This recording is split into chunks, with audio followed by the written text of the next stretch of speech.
Fire Maharashtra CET law 2024 की exam date हमारे सामने है। फॉर्म फिलिंग भी चल रहा है। जिन स्टूडेंट्स ने अभी तक फॉर्म फिलिंग नहीं किया है उनको मैं रिक्वेस्ट कर रहा हूँ, फॉर्म फिलिंग जितना जल्दी है उतना जल्दी आप कर लीजिए, क्योंकि 3 इयर्स में हमने देखा है काफ़ी सारे स्टूडेंट्स को, जो स्टूडेंट्स मुंबई में थे उनको पुणे का सेंटर मिला है, जो पुणे में थे उनको हो सकता है नासिक का मिला हो। इस प्रकार से अलग अलग इसके पीछे का क्या एल्गोरिदम है वो नहीं पता, but what we recommend, form आप जल्दी से भर लीजिए। फाइन, अब एग्ज़ाम नज़दीक है, हमें क्या क्या टॉपिक्स पढ़ना है, इस तरीके के वीडियो हमने पहले भी बनाया था, पर इस बार मैं आपके लिए फिर से ये वीडियो बना रहा हूँ। एंड ये जो वीडियो है इसके अंदर जो मैं टॉपिक्स आपको बताने जा रहा हूँ इसमें 140 से ज़्यादा क्वेश्चंस इसी सारे टॉपिक से आने वाले हैं। ठीक है, लॉजिकल रीजनिंग की अगर हम बात करें, सबसे पहले आपको पेपर पैटर्न पता होगा। देर आर टोटल 5 सब्जेक्ट जहाँ से आपके पास क्वेश्चंस आते हैं। एक होता है logical reasoning 40 questions, English 30 question, legal 40 question, basic maths 10, GK current affairs 30 questions.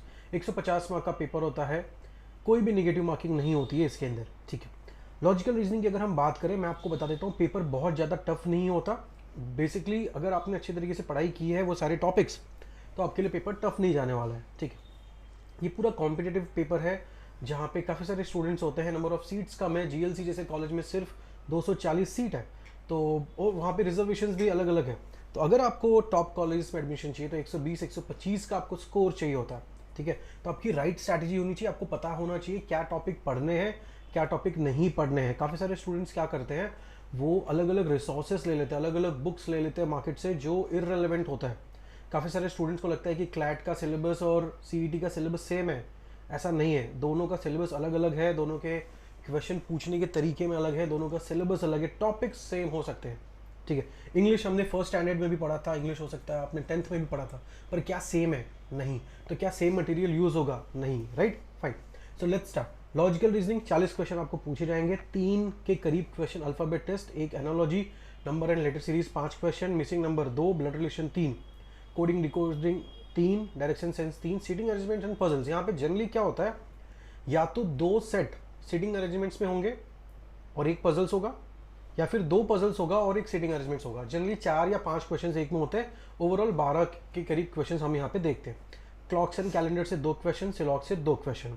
कुछ एक्स्ट्रा या ऑप्शनल टॉपिक है, इसको आप नहीं भी करोगे तो भी चलेगा, पर अगर आप कर ले रहे हो तो देयर इज एन एडवांटेज। ठीक है, 1-2 क्वेश्चन यहाँ से पूछे जा सकता है। इंग्लिश की अगर हम बात करें, 2 पैसेजेस ऑफिशियल सिलेबस में लिखा हुआ है, बट लास्ट ईयर क्या हुआ था, कुछ एग्जाम्स, कुछ स्लॉट में हमने सिर्फ एक ही पैसेज देखा। ठीक है, तो देयर इज अ चांस या तो 2 पैसेज आएगा, हो सकता है 5 क्वेश्चन एक पैसेज में, दूसरे में 3 या 4 या 5-5। ठीक है, या ऐसा भी हो सकता है एक ही बड़ा पैसेज है जिसमें 7-8 क्वेश्चन हो। Para jumble 5 question, spotting error 4, filling the blanks 3, sentence improvement 4, synonyms antonyms 2, and vocabulary के ऊपर जो है manias, phobias, one word substitution, idiom and phrases, यहाँ से आपके एक क्वेश्चन देखने को मिल सकते हैं।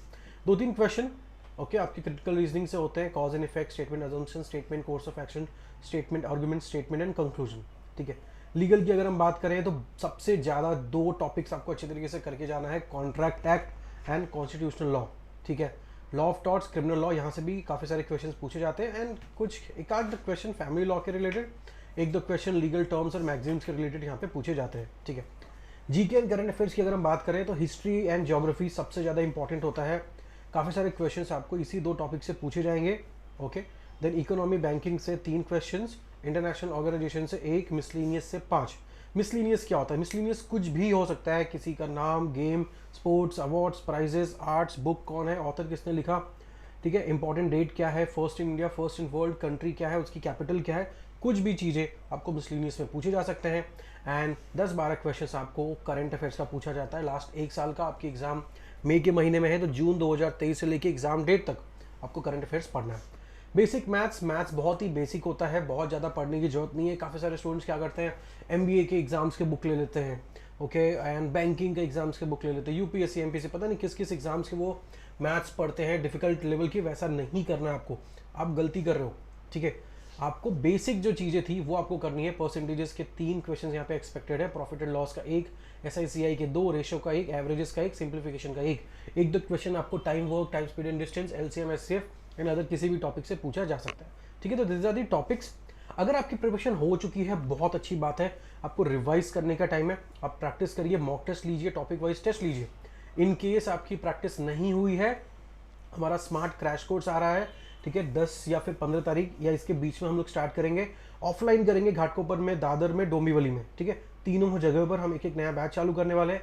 एंड जो स्टूडेंट्स मुंबई में नहीं है उनके लिए we are going to launch online live batch, ठीक है। तो इसके बारे में अगर आपको जानना है आप हमें इस नंबर पे कॉल या व्हाट्सअप कर सकते हो। Fine, so thank you so much, all the best. ये पर्टिकुलर जो वीडियो है इसको आप एक बार दोबारा देख लेना टॉपिक को समझने के लिए, या फिर आप इसका स्क्रीनशॉट ले सकते हो। Thank you.